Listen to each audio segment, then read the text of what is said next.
Жамбыл облысы Шу ауданы. Саламатсыздар ма, құрметті оқушылар? Бүгінгі сабағымыздың тақырыбы саптан шығу және сапқа қайтып келу, бастыққа келу және одан кету, әскери сәлемдесу. Бүгінгі сабағымыздың мақсаты оқушыларға әскери сәлемдесуді орында тұрып және қозғалыста бас киіммен және бас киімсіз орындауды үйрету. Оларды сәлемдесуге қозғалыста жауап қатуға үйрету. Оларды қазақстандық патриотизм мен интернационализм, демократиялық қоғам ісіне шексіз берілдікке шақыру. Бүгінгі сабағымызда оқушылар нені білуі тиіс? Саптық және жорықтық адым мен қозғалу тәсілдерін, әскери сәлемдесуді және қандай командалармен орындалуын білуі тиіс. Бүгінгі сабағымызда оқушылар нені үйренуі тиіс? Саптан шығу және сапқа қайта келу тәсілдерін орындауды, бастыққа келу және қайта кету қозғалыстар мен сапталуды, бастыққа дұрыс сәлемдесуді үйренуі тиіс.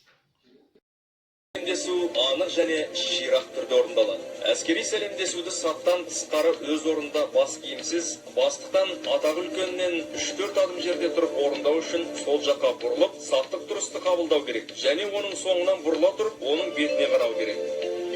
Егер бас киім киілген болса, сондай-ақ саусақтар бірге алақан тік, ортаңғы саусақ бас киімнің шетіне тиіп тұратындай, ал шынтақ иықтың сызығына және биіктігінде болатындай етіп оң қолды қысқа жолмен бас киімде ұстау керек. Бастық жаққа бұрған кезде қолдың бас киімдегі орналасуы өзгеріссіз қалады.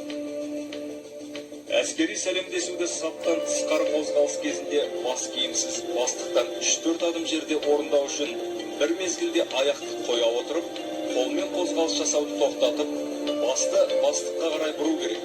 Және қозғалысты жалғастыра отырып, оның бетіне қарау керек. Бастық өтіп кеткеннен кейін басты тік ұстап, қолмен қозғалыс жасауды жалғастыру керек. Бас киіммен тұрғанда аяқты жерге қоюмен бірге басты бұру керек.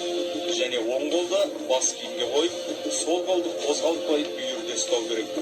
Бастық өтіп кеткеннен кейін сол аяқты жерге қоюмен бір мезгілде басты тік ұстап, оң қолды түсіру керек. Бастықты бас қозғанда әскери сәлемдесу басы қозудың бірінші адымымен орындалады. Екінші адыммен басты тік ұстап, оң қолды түсіру керек. Әскери қызметші саптан шығу үшін мынадай дәрмен берді. Мысалы, қатардағы жауынгер Ситика, мен саптан 3 адым алға шық, топ болады. Әскери қызметші бірінші пәрмен бойынша саптан саптық адыммен бірінші қатардан бастап аталған адым саны бойынша шығады, тоқтайды және бетін сапқа қарап бұрылады.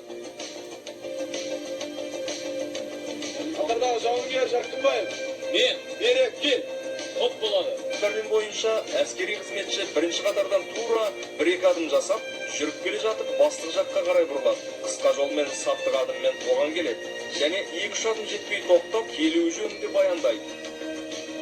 Қатардағы жауынгер Жақтыбаев, сіздің бұйрығыңыз бойынша келіп тұр. Әскери қызметші екінші қатардан шығар кезде ол сол қолын алдында тұрған әскери қызметшінің иығына ақырын салады. Ол алға бір адым және аяғын қоймастан оңға бір адым жасап, саптан шығатын әскери қызметшіні өткізіп жібереді. Одан кейін өз орнына тұрады.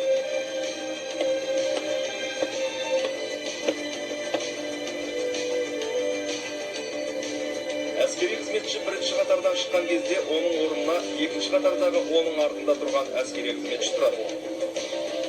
2-ден, 3-ден, 4-ден тұратын лектен әскери қызметші шыққан кезде ол саптан саптық жақын шетінен алдын ала оңға, солға бұрылыс жасап шығады. Егер қасында әскери қызметші тұрса, ол оң, сол аяғымен бүйірге бір адым жасайды және сол оң аяғын артқа бір адым жасап, саптан шығатын әскери қызметшіні өткізіп жіберіп, өзінің орнына тұрады. Әскери қызметшіні сапқа қайтару үшін пәрмен берілді. Әскери қызметші пәрмен бойынша өзінің тегін ести сала, бетін бастық жаққа бұрады. Мен сапқа тұр. Пәрмен бойынша қолын бас киіміне тигізіп, Топ болады. қозғалыс жағына бұрылып, бірінші адым бойынша қолын түсіреді. Саптық адыммен қозғала отырып, қысқа жолмен саптағы өзінің орнына тұрады. Егер тек қана Сапқа тұр. пәрмен берілсе, әскери қызметші алдын ала бастыққа бұрылмастан сапқа қайтып оралады. Әскери қызметші саптан тысқары бастыққа келген кезде 2-3 адым бұрын тоқтайды және аяғын қойып бір мезгілде оң қолын бас киіміне апарады. Одан кейін келу жөнінде баяндайды. Атадағы жауынгер Ситников сіздің бұйрығыңыз бойынша келіп тұр. Баяндау аяқталғаннан кейін қолын түсіреді. Әскери қызметші бастықтан кеткен кезде кетуге рұқсат алып, оң қолын бас киіміне қойып, құп болады деп жауап береді. Қозғалыс жағына бұрылады және бірінші адыммен қолын түсіреді. Құрметті оқушылар, сіздерге үйге тапсырма. Екі қатардан қалай шығу керек? Қарумен және қарусыз бастыққа келу және қайту ережелерін айтып беріңіз. Бас киімсіз әскери сәлемдесу қалай орындалады?